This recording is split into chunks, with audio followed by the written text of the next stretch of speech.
దూత media, power of news. చాణక్యుడు మహామేధావి. ఎంత మేధావి అంటే తనని అవమానించి తన ఈగో హట్ చేశారనే ఒకే ఒక్క కారణంతో ఒక రాజ్యాన్నే కూల్చేశారు. రాజవంశాన్ని నాశనం చేయించారు. ఆ స్థానంలో చంద్రగుప్తుణ్ణి మహారాజుగా కూర్చోబెట్టారు. అలాంటి ఆయన భవిష్యత్ తరాల కోసం కొన్ని బుక్స్ రాశారు. అందులో బాగా పాపులర్ అయిన బుక్ అర్థశాస్త్రం. దీన్ని ఇప్పటికీ వివిధ రంగాల వారు ఆదర్శంగా తీసుకుంటారంటే ఆయన మేధస్సు ఎలాంటిదో ఊహించుకోండి. ఆయన రాసిన మరో ఆణిముత్యం చాణక్య నీతులు. ఆ చాణక్య నీతులు అనే సంపుటి నుండి ఒక విషయం గురించి ఈ రోజు మాట్లాడుకుందాం. ఆయన అప్పుడెప్పుడో చెప్పిన నీతులు ఇప్పటికీ కూడా ప్రాముఖ్యతను కోల్పోలేదు. ఆయనకు మానవ స్వభావం గురించి ఉన్న లోతైన అవగాహన నేటి సమాజంలో కూడా ఎంతో ఉపయోగపడుతుంది. ఇక ఈ రోజు మనం మాట్లాడుకోబోయే టాపిక్ చాలా ఇంట్రెస్టింగ్ గా ఉండబోతోంది. ఈ రోజుల్లో రోజు ఏదో ఒక మూల వయసుతో సంబంధం లేకుండా అక్రమ సంబంధాలు పెట్టుకుంటున్నారు. వయసు, స్థాయి, కుటుంబ నేపథ్యంతో సంబంధం లేకుండా విచ్చలవిడిగా ప్రవర్తిస్తున్నారు. చివరాఖరికి ప్రాణాల మీదకు తెచ్చుకుంటున్నారు. 5 నిమిషాల సుఖం కోసం అటు ఇరువురి కుటుంబాలను రోడ్డుకీడుస్తున్నారు. జీవితాలను నాశనం చేసుకుంటున్నారు. అయితే ఈ అక్రమ సంబంధాలపై వివరంగా మరో వీడియోలో తెలుసుకుందాం. అయితే వీడియో స్టార్ట్ చేసే ముందు మగజాతి ఆణిముత్యాలు నన్ను క్షమించాలి. ఎందుకంటే నేనిప్పుడు చెప్పబోయేది మీ సీక్రెట్ అఫైర్స్ గురించే. స్టార్ట్ చేద్దామా? భార్యాభర్తల అనుబంధం చాలా గొప్పది, అంతే విశిష్టమైనది కూడా.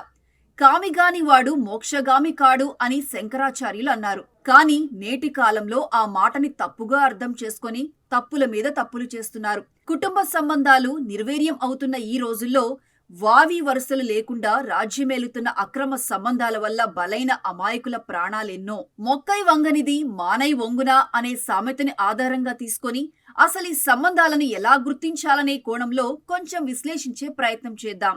ప్రస్తుతానికి మీ భర్త మరో మహిళతో అక్రమ సంబంధం పెట్టుకున్నాడా లేదా అనేది తెలుసుకునే ప్రయత్నం చేద్దాం. ఇది చాలా సింపుల్.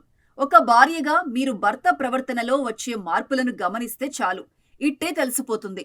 ముఖ్యంగా భర్త పరాయి స్త్రీతో సంబంధం పెంచుకున్నట్లయితే కొన్ని సంకేతాలు స్పష్టంగా కనిపిస్తాయి. మొదటిగా గమనించాల్సింది ప్రవర్తనలో వచ్చే ఆకస్మిక మార్పులు. ఈ మార్పులు ఎలా ఉంటాయంటే మునుపటిలా కుటుంబంతో కలిసిమెలిసి ఉండలేరు. ఎక్కువగా ఒంటరిగా ఉండాలనుకుంటారు. మాట్లాడడానికి ఇంట్రెస్ట్ చూపించరు.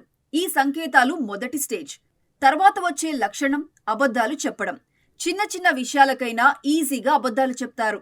అది అబద్ధమని తెలిసి మీరు అడిగారనుకోండి, ఏంటి ఇంత చిన్నదానికే అని ఈజీగా తప్పించుకుంటారు. ఇలా తప్పించుకోవడం అలవాటైతే గనుక మ్యాటర్ చాలా దూరం వెళ్తుంది. ఇది గుర్తుంచుకోండి. ఇదే విషయాన్ని చాణక్యుని మాటల్లో చెప్పాలంటే సత్యాన్ని దూరం చేసేవాడు మోసం చేయడం ఖాయం. మరో ముఖ్యమైన విషయం అదే ఫోన్.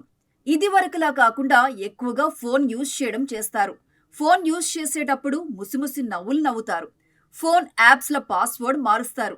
స్నానానికి వెళ్ళినప్పుడు ఫోన్ దాచిపెడతారు. ఛార్జింగ్ పెట్టినప్పుడు ఫ్లైట్ మోడ్లో పెడతారు. ఒకవేళ ఏవైనా కాల్స్ వస్తే రహస్యంగా మాట్లాడతారు. ఇవి గుర్తించడానికి ఎక్కువ శ్రమ అవసరం లేదు. ఒక భార్యగా మీకిది గమనించడం అలవాటేగా. అయితే ఈ సంకేతాలు మీ భర్తలో కనిపిస్తే మాత్రం మీకు సవతి పోరు తప్పదు. అలాగే ఇతర మహిళలపై ఆసక్తి చూపడం కూడా ఒక పెద్ద సంకేతమే. దీన్ని అంత ఈజీగా వదలకూడదు. ఒక స్త్రీ గురించి పదే పదే మీ ముందే ప్రస్తావించడం అంటే సాహసం అనే చెప్పాలి. ఆమెను మెచ్చుకోవడం, ఏదో ఒక వంకతో ఆమె గురించి మాట్లాడటం తరచూ వినిపిస్తే ఆ ప్రవర్తన వెనుక ప్రత్యేక ఆకర్షణ ఉండొచ్చు. అంటే అతను తనని ఇష్టపడుతున్నాడని అర్థం. ఇంకో ముఖ్యమైన విషయం, ఇంటి బాధ్యతల నుంచి తప్పించుకోవడం కూడా ఒక సంకేతమే. పిల్లలపై ఆసక్తి లేకపోవడం, పనుల్లో ఆలస్యం చేయడం మొదలైతే దాని అర్థం అతని మనసు ఇక ఇక్కడ లేదన్నమాట. మనిషి ఇక్కడ, మనసు మాత్రం ఎక్కడో ఉందని అర్థం. సో ఎప్పటికప్పుడు ఒక కంట కనిపెడుతూ ఉండాలి. వీటితో పాటు ఆకస్మికంగా తన పద్ధతులు మార్చుకోవడం. ఉదాహరణకి కొత్త డ్రెస్సులు, హెయిర్ స్టైల్, పర్ఫ్యూమ్స్ వాడటం మొదలైతే అది చిన్న విషయం కాదు.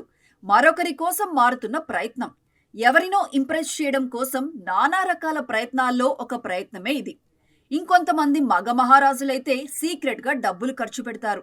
స్పెషల్ డేస్లో కాస్ట్లీ గిఫ్ట్స్తో పాటు నార్మల్ డేస్లో ఖర్చు బాగానే పెడతారు. అమ్మడు కోసం అప్పులు చేయడానికి కూడా వెనకాడరు. ఈ లక్షణం కూడా చాణక్యుని దృష్టిలో మోసం చేయడమే. చివరగా ప్రతి చిన్నదానికి చిరాకు పడతారు. ఎక్కువగా మాట్లాడడానికి ఇష్టపడరు. ఎప్పుడు ఏదో లోకంలో ఉంటారు. బహుశా తన ప్రేయసితో ఊహల పల్లకిలో విహరిస్తుంటారేమో. ఇలాంటి మార్పులు గనుక కనిపిస్తే జాగ్రత్త పడటం మంచిది. ఇవన్నీ కలిపి చూస్తే ఒక భార్యగా మీకు మీ భర్త ప్రవర్తనలో ఈ మార్పులు కనిపిస్తే వెంటనే గ్రహించండి. ఇంట్లో ఇల్లాలు వంటింట్లో ప్రియురాల్లా కాకూడదు మీ పరిస్థితి. అందుకే చెబుతున్నా. ఇవన్నీ చిన్న చిన్న విషయాల్లాగా అనిపించినా చాణక్యుని నీతి ప్రకారం ఇవే మోసాన్ని ముందుగా గుర్తించే హెచ్చరికలు. జీవితంలో మోసపోకుండా ఉండాలంటే ఈ పాయింట్స్ ను గుర్తుంచుకోండి, అర్థం చేసుకోండి, తగిన నిర్ణయం తీసుకోండి. ఇలాంటి చాణక్య నీతి ఆధారిత జీవిత పాఠాల కోసం మా ఛానల్ని సబ్స్క్రైబ్ చేసుకోండి. మీ అభిప్రాయాలు కామెంట్స్ లో తప్పక తెలియచేయండి. For more updates, please subscribe Dutta Media.